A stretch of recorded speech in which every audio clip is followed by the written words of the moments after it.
Well, it's morning of day 5 and we had a terrific thunderstorm last night here. I managed to record it, so I'll play some of that music.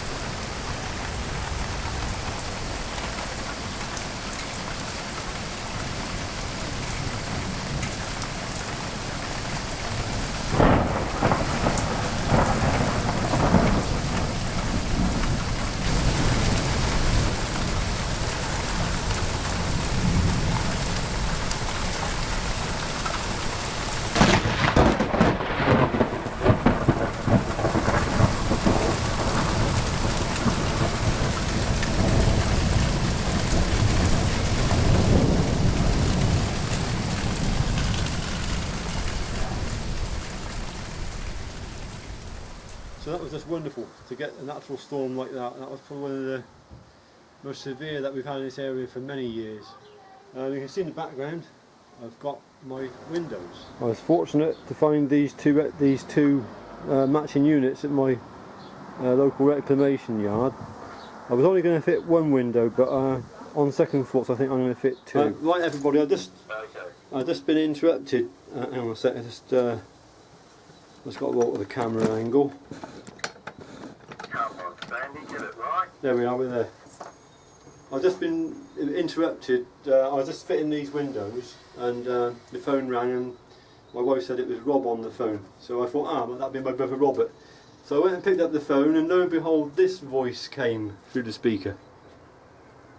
G'day, Sandy, how you doing? It's Rob from Australia. That's RDP Project, all the way from Australia.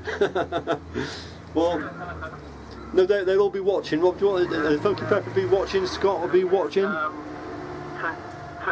all Sandy's viewers, I do apologise that I interrupted his filming, his modifications on his workshop. So, yeah, my apologies, and I'll let you viewers get back to watching Sandy at work.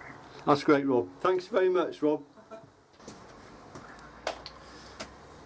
Well, the UK firearms laws, they might be tight, but at least we can carry our tools on our belt. I just realised that the belt clip that comes with these Erber battery powered drills is really very useful.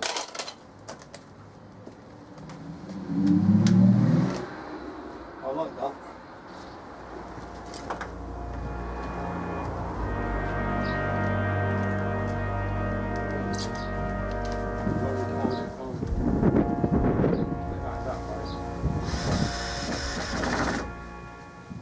The window's been installed. I had to modify the frame slightly because it was slightly wider than what I had allowed for. I just got to put the unit in, a double glazed unit which is there. I had to learn how to take them apart because I needed to get access to the rebate here to screw it to the framework. And there's a little note I put in there for the person that in the future dismantles this workshop. There'll be a note there to say that I installed it. Just been in for my my dinner, my lunch, and the postman knocked at the door and delivered a package to me, and it's come from my friend Keith, and he lives in, I can't pronounce that, Waipu. It's in Hawaii. And as soon as I saw that, my mind suddenly said curly koa wood. And I've already opened the box up, and there's some chocolate in there, but the most impressive thing is curly koa wood. This is quite a rare wood, and you can only get it from the koa tree which grows in Hawaii. It makes gorgeous scales. It's got to be stabilised, but it is fantastic. I got enough wood there, 10 knives. And the postage was not insignificant for a gift. $39. Keith, that is ever so kind of you. I really am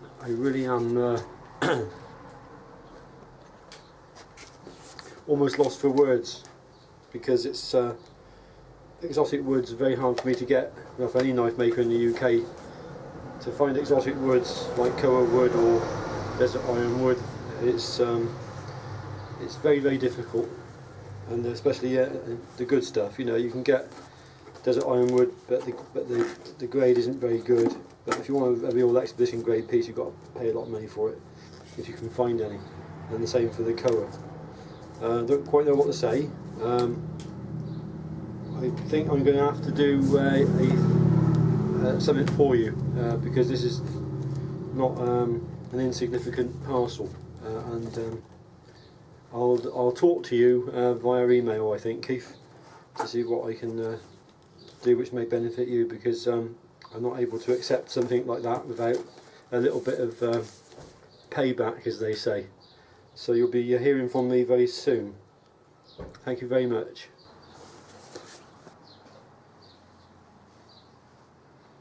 Well, as you can see, I got the first window in, and I wasn't going to put any more in. I was just going to put one window in, but I thought, well, that area can be better illuminated for other purposes, so I'm putting a window in there as well, and I've got that window down there.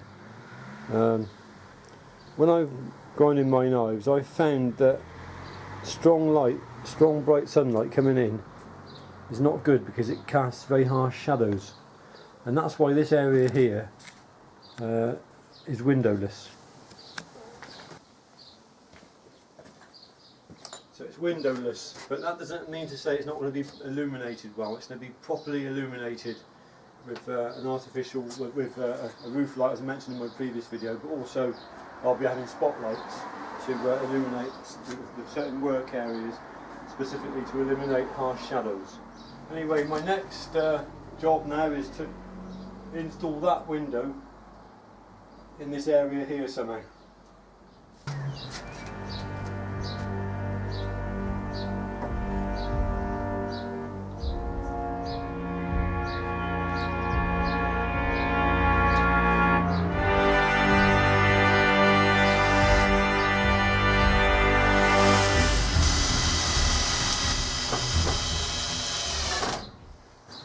Well, it's been a slow day today actually. I had to go back to the reclamation yard a couple of times to find these two windows, and well, I wasn't going to fit the two windows. I was going to fit just the one, but I think two would be better. Also, it means that when I look out from the house onto the workshop, I'm not looking onto a plain wall, I'm looking onto a wall with a window in, which makes it look good, and also it will function for natural light in that half of the extension. But I did have to modify the end frame for this window, and I'll have to get some more timber to strengthen it. So it's a solid structure now. And the next job is I've got a few more screws to put in the joists to strengthen those, and then clad this in, and then knock through. If anyone's interested in the timber that I'm using, it's made by Baldas A. Coop. Boulders a Coop. Well, here we are, end of day 4, day 5, losing track now. End of day 5. The opening you see will be boarded up tomorrow. It's just a temporary access to allow me to gain access to the inside area. I haven't knocked through yet. I was hoping to knock through today, but I haven't quite got there. I've got both windows in now, and glass is fitted, so I'm pleased about that.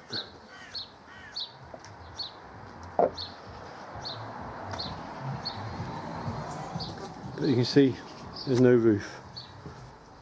That goes on tomorrow. That's the first job tomorrow. Well, I've still got a lot of work to do though. And you can just see the difference that the extension makes. It's quite a large extension on the side of the old garage, isn't it? I think. So that'll do everything I want. But I've got to clad this wooden box has got to be clad with the blue vapor barrier membrane.